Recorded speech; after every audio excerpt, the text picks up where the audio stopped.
Hello guys, pumunta pala ako ng Baguio na nakaraang long weekend, no? At ito nga yung pangatlong story spot na binisita namin doon sa Baguio. At itong part na to, so sobrang excited ko is nakalimutan kong i-on yung aking mic. Kaya kung mapapansin nyo, wala ang boses pa na lumalabas ito sa video na to. Kaya ang ginagawa ko ngayon, ginagawan ko na lang siya ng voice over para maintindihan nyo kung ano yung mga pagkasabi ko dito. At dito na nga kami dito sa may pinaka-gate na niya at mayroon din nagtitinda dito ng mga pasalubong. So ayan po yung sinasakyan namin van, yung kulay black. At yung mga kasama ko is nauna na sa akin dito sa may cashier kung saan tayo magbabayad ng 10 pesos lang pala yung bayad dito para makapasok ka. Ito pala yung Mines View Park. So dito kami, ito yung pangatlong tourist spot na pinuntahan namin dito. So habang nandun na yung mga kasama ko, ako yung pinakanahuli kasi nang pumunta pa ako dito, nagpag-usap ako sa isa sa mga nagtitinda dito ng mga pasalubong sa labas lang ng gate. So ito nga yung si ate, habang namimili ako ng strawberry dyan, is tinatanong ko rin siya dyan kung magkano yung price bawat serving kasi magkaiba po yung size ng container na nilalagyan ng mga strawberry. So yan po yung nagtitinda, yan po yung mga price ng ano niya, ng mga orange niya.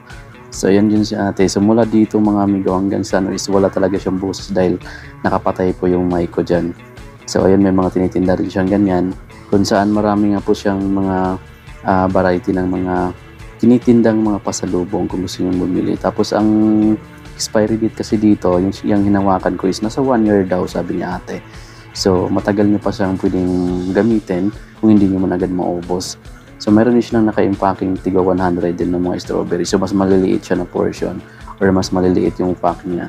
So yan pala yung titinda. Anyway, meron din sila dito mga tinitindang mga broad coffee yata to. Ito yung mga talagang matatapang na klase na kape na gawa din or product din nila doon sa Baguio.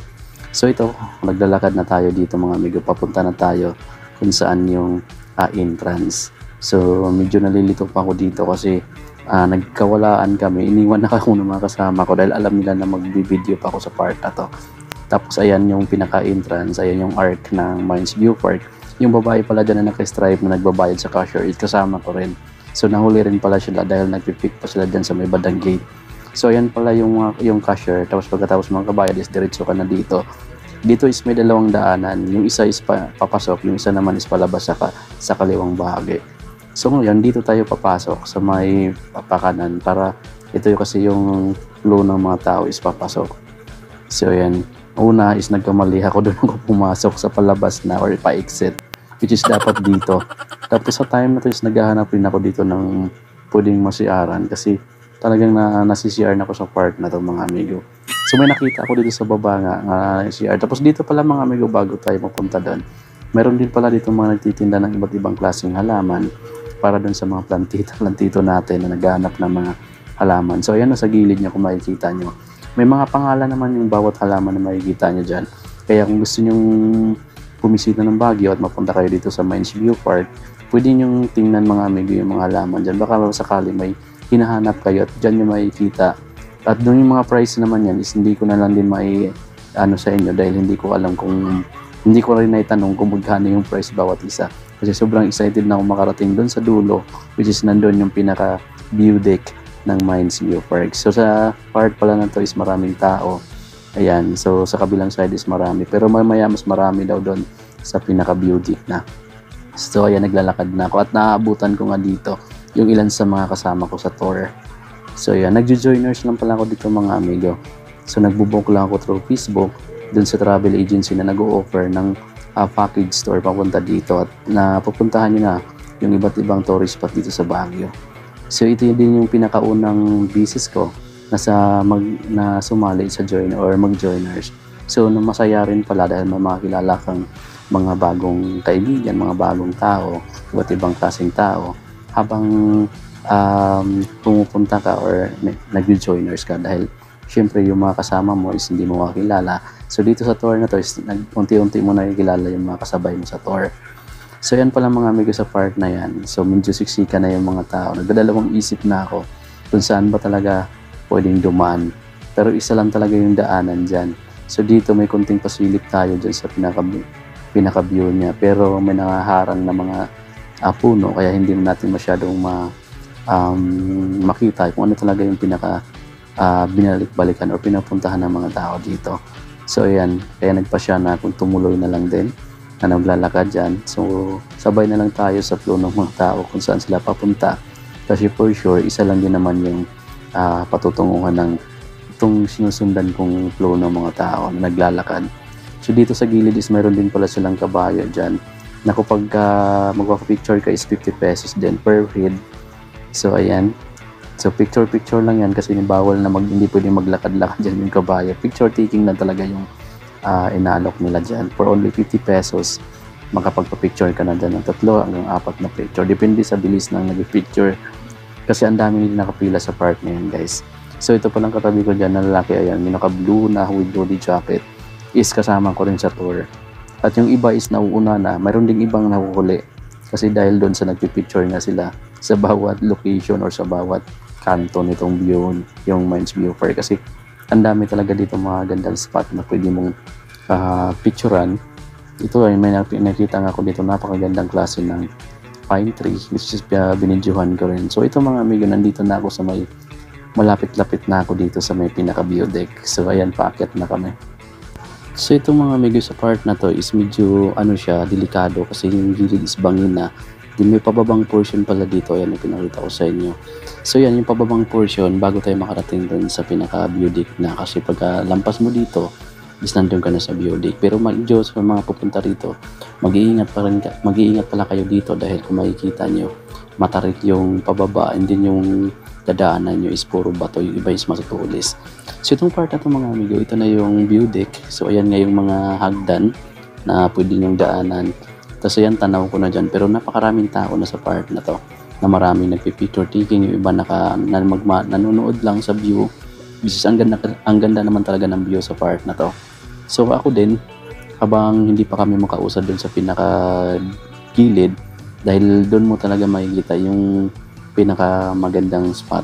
Dahil dito kasi may mga ulo ng tao, ganyan. So ayun, hihintay natin lang na maubos na yung mga tao dyan.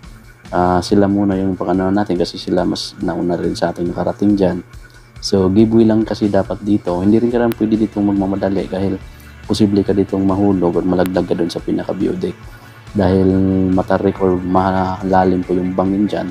Tapos sa baba po pala niyan is may mga kabahayan po pala din yung sinilip ko yung part na yan. So yun yung pinaka-main attraction dyan. Ayan, yung bundok na nakapaligid. Tapos yung mga parang kabahayan dun sa tapat. So yun yung mga makikita mo dyan sa park na yan mga amigo. So dito nag-i-enjoy na rin yung iba na mga kasama namin na mag-picture taking. Kami rin sa kasama ko dito is nagpa-picture na rin kami sa park na to.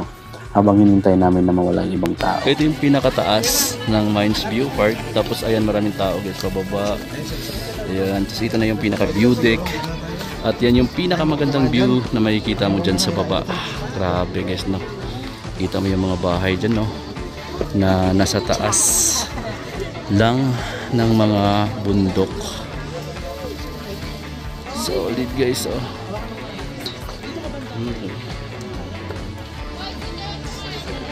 and pang wheel.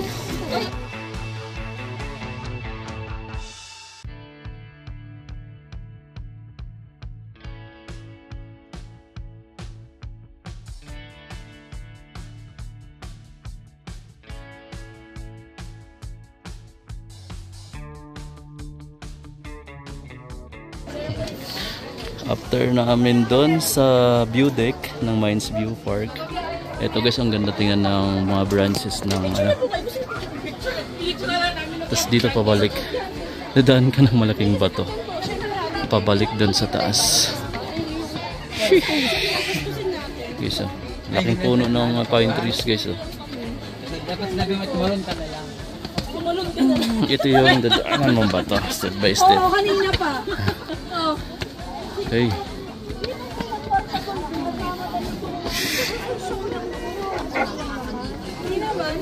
Ganyan, karaming tao. Papasok, palabas, tapos yung iba nag-i-stay kasi magpapapicture ng mga naka-igorot costume.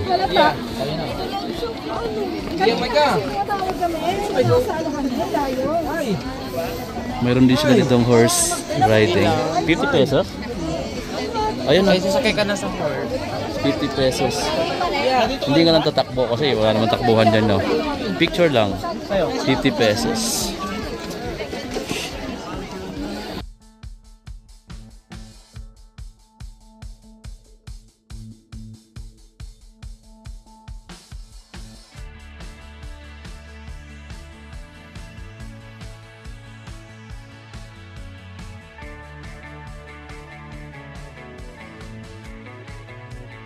Guys, lumabas na ako sa Mines View Park. Ayan.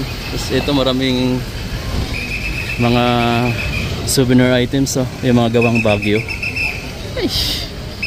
Doon naman may bululuhan sana, kaso limited lang yung oras namin. Baka naghihintay na yung mga kasama namin doon. Sarap na kumain dyan. Oh. Para matikman natin kung anong lasa nung bulalo nila dyan. Oh.